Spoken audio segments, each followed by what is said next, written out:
bienvenue dans ce bilan du mois de janvier 2023. J'ai commencé le mois en regardant Mister Nobody sur une plateforme en ligne, je sais pas laquelle. J'ai beaucoup aimé ce film, il m'a beaucoup touchée. C'est marrant parce que je l'ai vu très peu de temps après avoir vu Le Tourbillon de la vie, qui aborde à peu près les mêmes thématiques sur ces questions de comment est-ce que des choix, des rencontres peuvent forger une destinée et dérouler différents scénarios en fonction des choix ou des hasards de la vie. Et Le Tourbillon de la vie m'a pas du tout fait cet effet-là, alors que Mister Nobody m'a beaucoup touchée. Peut-être aussi parce que c'est un enfant qui est confronté à un choix infaisable et que, je sais pas, ça m'a en tout cas assez remué comme film, j'ai vraiment beaucoup aimé. Ensuite, je suis allée voir au cinéma Tirailleurs. Tirailleurs, c'était bien, c'est bien que ça existe, c'est un film important. Mais je trouve pas que ce soit un bon film au sens cinématographique du terme. Je n'ai pas trouvé que c'était un film incroyable. Je trouve que tout est très prévisible, que en ayant vu la bande-annonce, on sait déjà ce qui va se passer pour chacun des personnages. Je dis bien chacun parce qu'il n'y a que des hommes, on est un peu fatigué, même si ça transmet la réalité d'une époque. Voilà, c'est un film que je suis contente d'avoir vu, que je suis ravie de pouvoir conseiller parce que c'est bien qu'il existe, mais c'est pas cinématographiquement incroyable. J'ai un peu repris les séries en ce mois de janvier en regardant les 2 saisons de Stalk. Je cherchais des séries françaises pour pouvoir faire des choses en même temps, sur lesquelles j'ai pas trop besoin de me concentrer, qui donnent un peu voilà, une vibe, pas prise de tête, un peu teen show et tout. Et là j'ai un peu retrouvé ça. Ça fait beaucoup de un peu. Et j'ai trouvé ça chouette. Les personnages sont sympas, les jeux des acteurs-actrices sont pas incroyables, mais franchement ça va. Ça casse pas trois pattes à un canard, mais mais je trouvais ça sympa. Puis il y a Aloïs Sauvage dans la saison 2, et ça, juste pour ça, moi j'ai envie de dire, ça vaut le coup. J'ai regardé Mental, un peu dans la continuité de mon exploration des séries françaises, France TV slash. Mental, c'est différent, parce que la thématique, le propos qui est porté, je trouve est beaucoup plus intéressant, enfin a un intérêt en lui-même. Donc il y a des défauts, parfois je trouve un peu d'écriture, de jeu, mais ça porte une problématique, une thématique, un sujet qui est très intéressant. Est-ce qu'il est traité avec justesse? Je suis assez mal placée pour le savoir, mais je trouve que c'est chouette. En tout cas que c'est bien amené, que ça fait sens, que c'est pas trop, ça me paraît pas trop cliché et les personnages sont plutôt chouettes et attachants. Et j'ai vraiment beaucoup aimé Mental. J'ai regardé les 2 saisons aussi. Je suis allée voir Starmania à la scène musicale. C'était très très chouette. Starmania, c'était vraiment, j'ai adoré. Je connaissais pas tant que ça Starmania. J'ai découvert plein de musiques pour lesquelles je savais pas qu'elles étaient dedans. Et en fait, elles étaient dedans. C'était ouf. Il a été. Donc, Starmania, c'est la comédie musicale de Michel Berger et Luc Plamondon, qui a été repris là en 2022, mis en scène par Thomas Joly. Ça se voit, et j'aime beaucoup Thomas Joly dans son univers esthétique de mise en scène un peu barré, j'aime bien. Qui a été chorégraphié par contre par Sidi Larabi Cherkaoui, c'est une catastrophe. Voilà. Alors, d'accord, la comédie musicale, c'est pas un spectacle de danse, j'entends, mais il y a quand même de la chorégraphie, que ce soit de la danse pure ou des déplacements au plateau, des écritures d'espace et tout. La chorégraphie, vraiment, n'est pas bonne. N'est pas bonne. J'ai trouvé. Et moi, quand j'ai vu à l'entracte que c'était Sidi Larabi Cherkaoui qui était chorégraphe, j'ai failli faire un malaise. Vraiment, c'est pas bon. C'est très mauvais. Scénographie Emmanuelle Favre, c'est la seule femme de la prod, donc je tiens à donner son nom. La scénographie est ouf, la scénographie est incroyable, mais en fait la technique est incroyable globalement. Tout l'aspect technique qui fait le spectacle, qui fait les décors, etc. est absolument majestueux, vraiment c'est un truc de ouf, genre les lumières au plateau et tout, enfin c'était incroyable. Et les costumes aussi sont ouf, il y a notamment tout un tableau d'habits de fête un peu, enfin bref, j'en dis pas trop pour les personnes qui peut-être écouteront et peut-être verront, mais le tableau de fête, les costumes, c'est un truc de malade. Et les costumes pour le coup, contrairement à la chorégraphie, ça m'a marqué comme quelque chose de bien, et j'ai découvert aussi à l'entracte que ce n'est autre que Nicolas Guesquière qui est au costume. Et Nicolas Guesquière c'est qui? C'est le directeur artistique femme chez Louis Vuitton. Donc bon, on est quand même sur une pièce comédie musicale, un remontage qui s'est offert du beau monde. Ça se voit, ça se sent, il y a les moyens qui ont été mis dedans et c'est assez exceptionnel avec un point noir sur la chorégraphie. J'ai lu Alice au Pays des Merveilles, ça fait longtemps que je n'avais pas lu de roman, pas lu tout court, et Alice au Pays des Merveilles, j'avais acheté le livre en allant voir l'expo Lewis Carroll et les surréalistes en décembre au musée d'art moderne et contemporain de Strasbourg. J'ai acheté le livre parce qu'il y a les deux volets, enfin les deux opus dedans pour le prix de 4,10 €, ça ne pouvait pas se refuser. Du coup j'ai lu Alice au Pays des Merveilles et Alice de l'autre côté du miroir et ce qu'Alice y trouva. Pas à la suite directe mais à peu près. Et j'ai été un peu... En fait moi j'aimais beaucoup le film de Tim Burton, Alice au Pays des Merveilles. J'ai vu aussi de l'autre côté du miroir, il m'a moins marqué, mais Alice au Pays des Merveilles c'est vraiment... de Burton c'est vraiment un film que j'aimais beaucoup. Et donc j'étais curieuse de voir ce qu'il avait fait en fait de l'œuvre originale. Et je ne comprends pas comment à partir de ça, qui m'a paru tellement court et tellement peu riche en détails, il a pu déployer l'univers cinématographique qu'il a déployé dans ses films.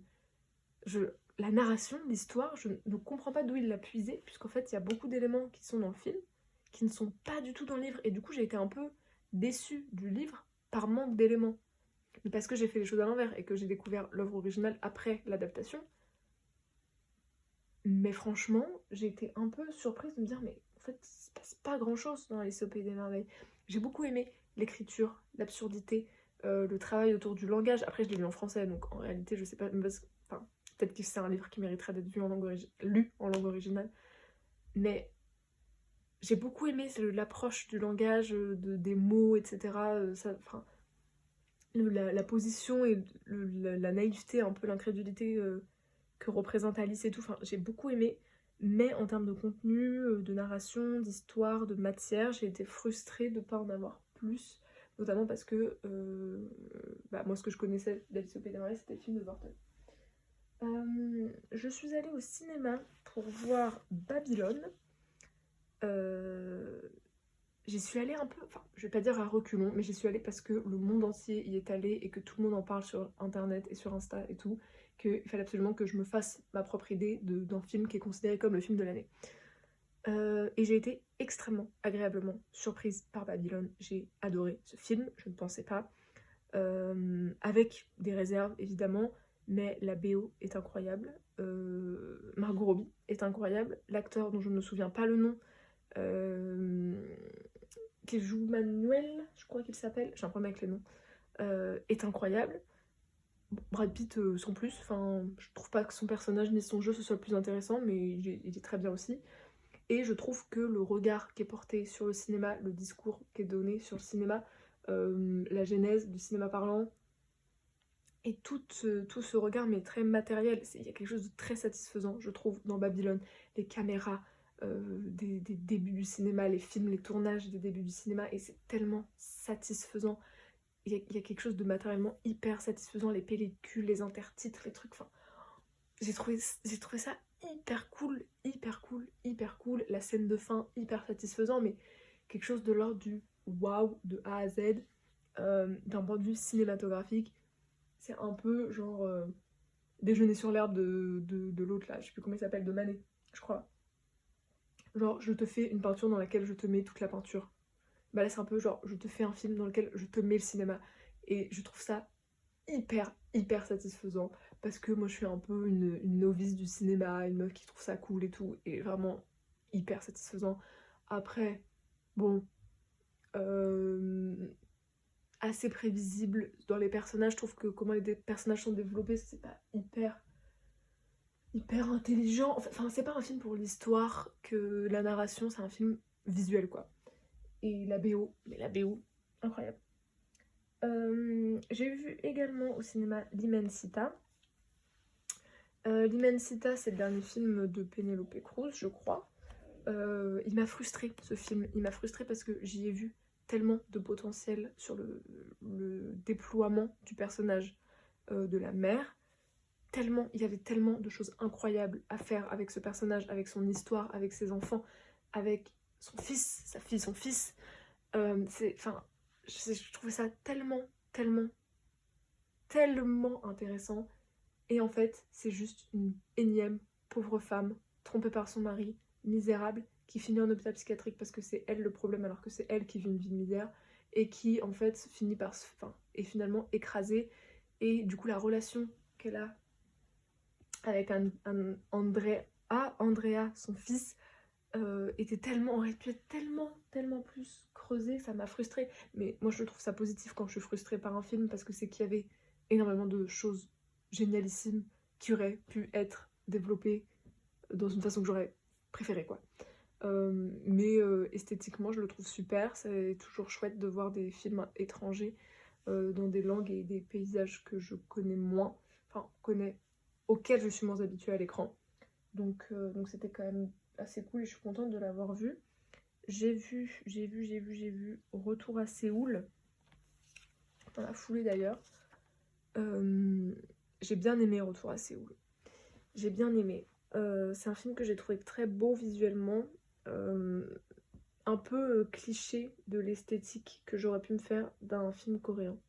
Avec les lumières, le monde de la nuit, tout ça qui est dépeint.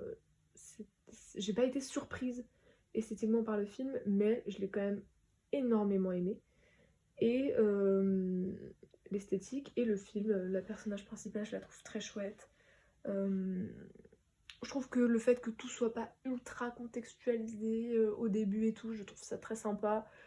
J'ai bien aimé, c'est un film où parfois il se passe pas grand chose, où c'est un peu contemplatif, enfin c'est pas non plus genre contemplatif, mais c'est un peu juste on prend le temps de vivre les choses, et moi j'aime bien les films un peu lents.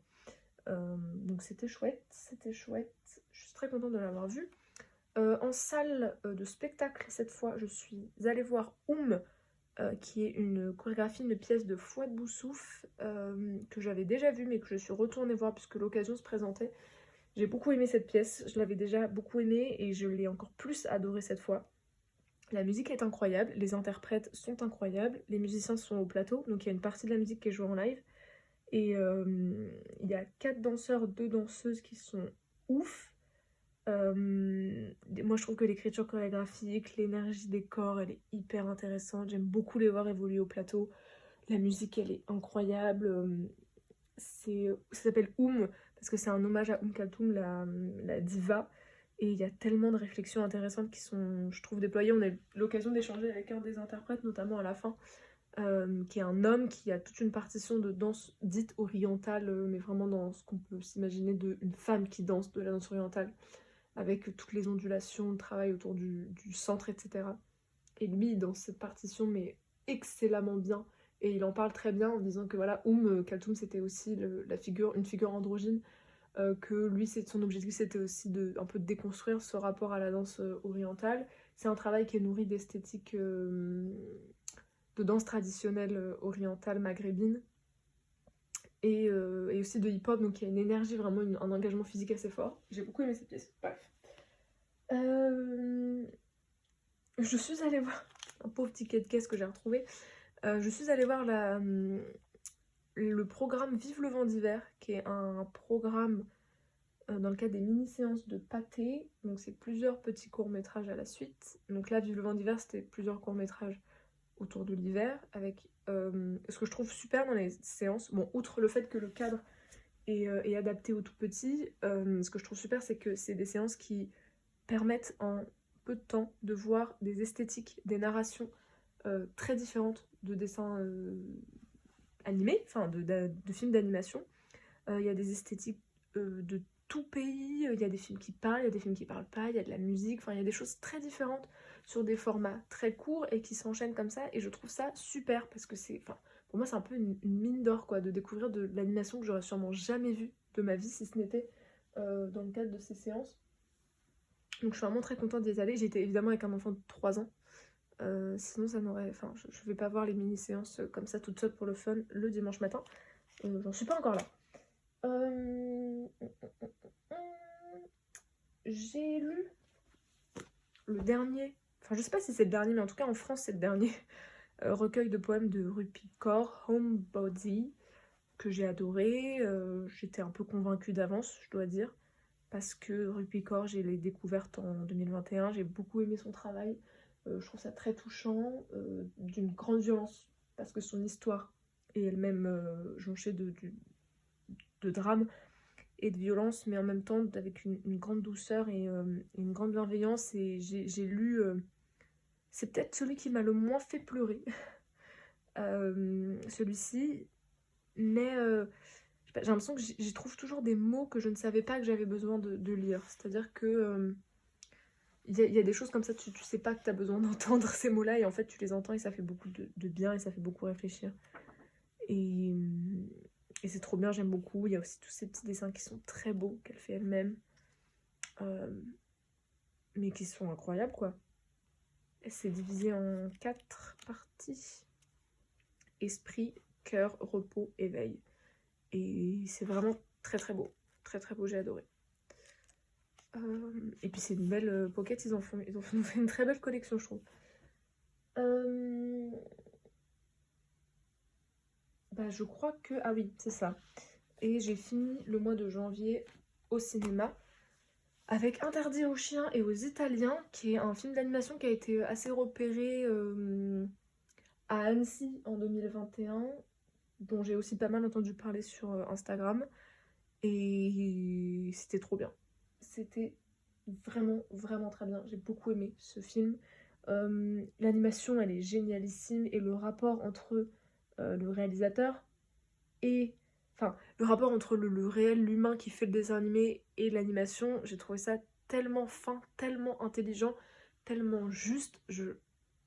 Enfin, je sais pas. Il y a quelque chose de l'ordre... C'est des films d'animation, des films de ce type de film-là, je sais pas comment il s'appelle, ces animations-là, mais c'est des choses tellement fines, tellement complexes, tellement longues et chères.